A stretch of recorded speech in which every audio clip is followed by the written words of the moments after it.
Hello and welcome to Cinemastrophe. I'm Don Perignon, saving you from getting ripped off. Well, the summer blockbusters are coming up, and guess which ones are getting the most hype? Besides that one. Besides that one. For the sake of this joke, I'm going to say Prometheus and the Avengers. Yes, one is directed by Josh Whedon and the other... Oh, Nostalgia Critic already did this bit?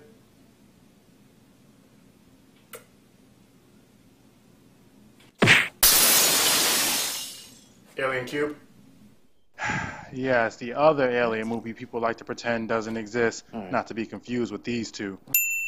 Aliens 3, or as I like to call it, Aliens Cube, since the name is written less like a title and more like a mathematical problem. Yet another embarrassment to the Aliens franchise brought to us by director David Fincher. You'd think the director of such colossal hits as Fight Club 7, Zodiac, The Social Network, and The Curious Case of Benjamin Button would have done a better job, but hey, I guess everyone has to start somewhere. And yes, this was his first feature-length film. So, is it worth him having on his resume? Well, let's just say, some things are better left dead in space.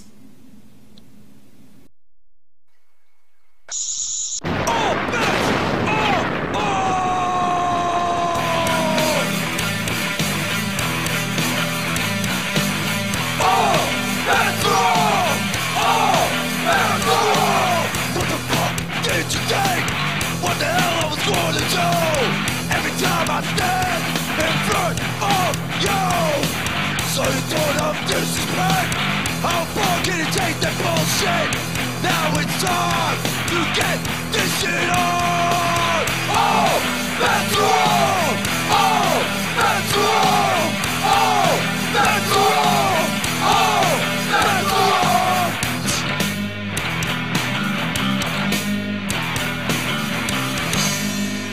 Bets are off! All bets are off. Bang! Killing the queen, yeah. Get away from her, you bitch. Our movie begins with a second one left off, showing during the credit sequence the interior of the ship where we see a face hugger has hatched from an egg. Stop. Less than 2 minutes and already we have a problem. In the second movie, the group finds a laboratory that has two facehuggers trapped in glass jars to be used for experimentation. You mean to tell me that those aliens couldn't break out of glass jars, but this one has the strength to break through glass that's meant to keep someone in suspended hibernation? Maybe this one was on steroids. While breaking through the glass, the facehugger cuts himself, spilling his acid blood, causing an electrical fire. And since the ship doesn't seem to have any type of fire deterrent system, you'd think someone would have thought of installing that. She launches her crew out into space. Oh shit. Maybe I shouldn't have sent out the contaminated crew member with the rest of them. Oh well, I'm going to disintegrate anyway. Miraculously managing not to burn up in the atmosphere, they crash land on a prison planet where they're rescued from the crash site. Okay, let me get this straight. We have a woman, a little girl, and a badly wounded Marine on a prison planet. This is starting to look less like an alien movie and more like I Spit on Your Grave. Actually, the only survivor is Ripley, who is taken to the infirmary while her pod is taken somewhere else. I don't know. Oh yeah, and the facehugger is still alive. Meanwhile, the warden gathers the prisoners together to let them know exactly what has happened. Well, at least we finally found out where the organization is located. This is rumor control. Here are the facts. As some of you know, a 337 model EEV crash landed here at 0600 on the morning watch. There was one survivor, 2 dead, and a droid that was hopelessly smashed beyond repair. The survivor is a woman. Also, that barrel we thought was pudding turned out to be really, really old cream cheese. Apparently, the remaining prisoners have formed some sort of religious group, which includes an act of celibacy. The idea of a woman walking about, mucking up the works, has caused a bit of concern among some of the prisoners. Hey look, it's Charles S. Dutton from Rock. You know, it was a TV show. It was on the Fox network. He played a Trash man? Am I really the only one who remembers this? Waking up in the infirmary, Ripley is told that she's the only survivor, so she asks to see the escape pods because she thinks they left the bodies in there?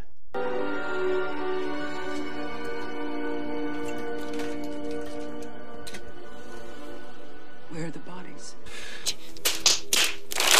Noticing an acid burn mark on the side of Newt's chamber, she asks to see the body. Elsewhere, we get to see the aftermath of Michael Vick's last dogfight. That is just so wrong.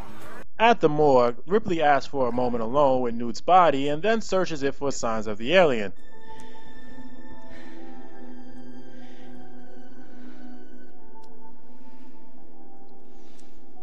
Say no.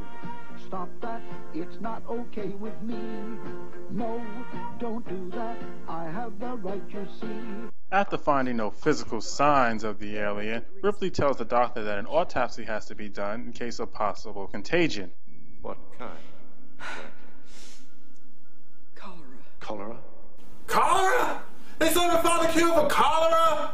What year is this? The 22nd century? You mean in 200 years they haven't found a cure for cholera? What the hell have these scientists been working on in all that time? Great. We all know how well that turned out. Finding nothing in the autopsy, they give Hicks and Newt a funeral cremating the bodies while the dog gives birth to a dog alien. You heard me correctly. A dog alien. Trust me, I've seen worse.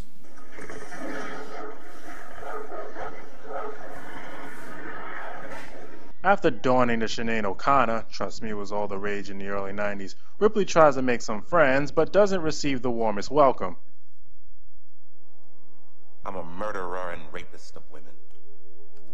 So yeah, I'm a convicted rapist and killer of women means come have tea and crumpets with me in Ripley's world. It makes you wonder what other fucked up translations she got going on up there. You see him? He's a convicted child molester.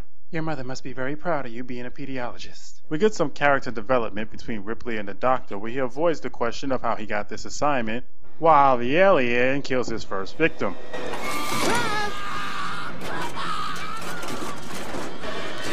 I'm not entirely sure, but I think the alien just pulled a Silence of the Lambs on that guy. I bit my wrist so I can die. Look at the blood! Gotcha! Ew, that didn't take long. I mean, come on. At least the doctor has an excuse. He's stuck on a prison planet with a bunch of men. But damn, Ripley just got there. And again, she hasn't been laid in over 50 years, so I'll allow it. Not being a complete idiot, he insists on wanting to know why they had to cremate the bodies. I had a terrible dream in hypersleep. And I had to be sure what killed her. Well, that explained a whole fucking lot. It's a good thing he didn't ask her what's in McDonald's secret sauce. She might give him a horoscope. He gets a call about the dead guy in the fan, which makes Ripley suspicious. While investigating the scene, the doctor notices that some of the metal is corroded, just like Newt's hyperbolic chamber. After he mentions this to Ripley, she decides to go to the junkyard to get Bishop so she can have him hack into the logs of the ship to determine what caused the fire. While she's out there, some of the inmates decide that the stars are in the proper alignment and it's now the raping hour.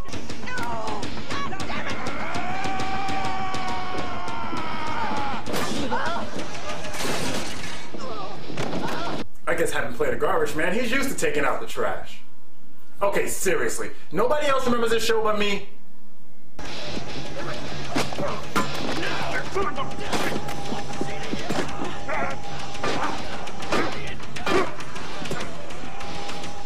Take off. I gotta re-educate some of the brothers. And by re-educate, I mean give them severe brain damage with this pipe. Elsewhere, the alien kills more people.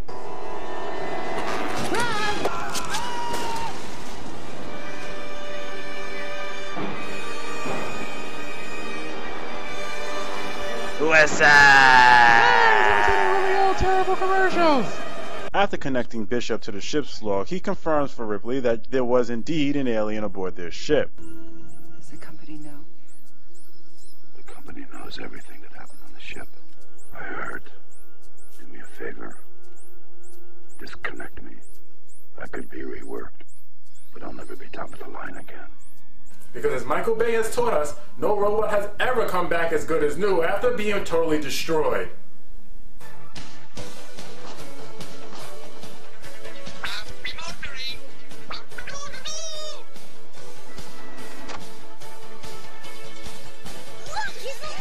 Except for that one.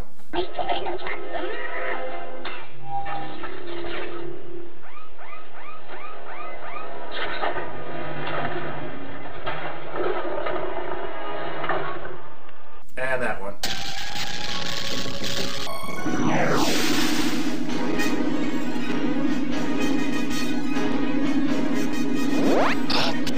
And that one. No, wait!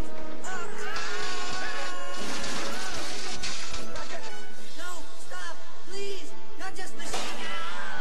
Not disassemble! I'm alive! I'm alive! So help me God! So help me God! Congratulations to you!